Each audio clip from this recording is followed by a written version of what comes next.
தமிழக வெற்றி கழக கூட்டணி அரசுடைய முதல் நிதிநிலை அறிக்கையில் எதிர்பார்த்த சிறப்புக்குரிய எந்த அம்சங்களும் இல்லை என்பதுதான் உண்மை. குறிப்பாக 6 சிலிண்டர்கள் மானியம் என்று தேர்தல் நேரத்தில் அறிவித்ததையெல்லாம் இந்த பட்ஜெட்டிலே உறுதிப்படுத்துவார்கள் என்ற எதிர்பார்ப்பு பரவலாக இருந்தது. அது இல்லை. மகளிருக்கு 2500 ரூபாய் அந்த உதவித்தொகை வழங்கப்படும் என்ற எதிர்பார்ப்பும் இருந்தது. அதுவும் இல்லை.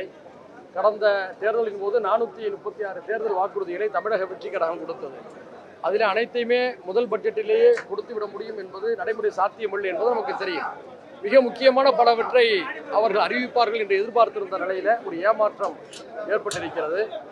அதாவது பல்வேறு திட்டங்களை பற்றி பாராக்களாக பத்தியாக சொல்கிறார்கள். கடைசி 2-3 வரிகளில் சாத்தியக்கூறுகள் ஆராயப்படும், திட்டங்கள் குறித்து ஆராயப்படும், திட்ட மதிப்பீடுகளுக்கு நிதி ஒதுக்கீடு செய்யப்படும், சாத்தியக்கூறுகளுக்கு நிதி ஒதுக்கீடு செய்யப்படும் என்ற வார்த்தையில தான் பார்க்க முடியுது. கணிக்கப்படுகிறது, எதிர்பார்க்கப்படுகிறது என்பது போன்ற வார்த்தைகள் மூலமாக இந்த பட்ஜெட்டை அவர்கள் ஒரு அலங்கார பட்ஜெட்டாக அலங்கரித்திருக்கிறார்கள். உதாரணத்திற்கு அடுக்குமாடி கட்டிடம் கட்டித் தருவதாக சொன்னால் பெயிண்ட் அடிப்பதற்கான செலவுக்கு தான் நிதியை தந்திருக்கிறார்கள். அது மட்டுமின்றி பள்ளி கல்வித்துறைக்கு அவர்கள் நிதியை குறைத்திருப்பது அதிர்ச்சி அளிக்கிறது. ஏனென்று சொன்னால் அது நிதி செலவல்ல, மனித வளங்களுக்கான எதிர்கால முதலீடு என்பதை புரிந்து கொள்ள வேண்டும். அதாவது கொய்யா பழத்தை எதிர்பார்த்து எல்லோரும் காத்திருந்தார்கள். கோவை படம் தான் கிடைத்திருக்கிறது. அடுத்து தொலைக்காட்சியில் அனைத்தும் நேரலை செய்யப்படும் சொன்னாங்க. நேரலை என்றால் என்ன அர்த்தம்? அவையுடைய அனைத்து பகுதிகளும் சமமாக காட்டப்பட வேண்டும். முதலமைச்சருடைய பகுதி, எதிர்க்கட்சி தலைவருடைய பகுதி, இதர உறுப்பினருடைய பகுதி என்று சமமாக கேமரா சுற்றி சுழன்று இருந்திருக்க வேண்டும். ஆனால் இன்னைக்கு எதிர்க்கட்சி தலைவர் பக்கமே கேமரா முடிந்தவரை தவிர்க்கப்பட்டிருக்கு. இது நியாயம் அல்ல.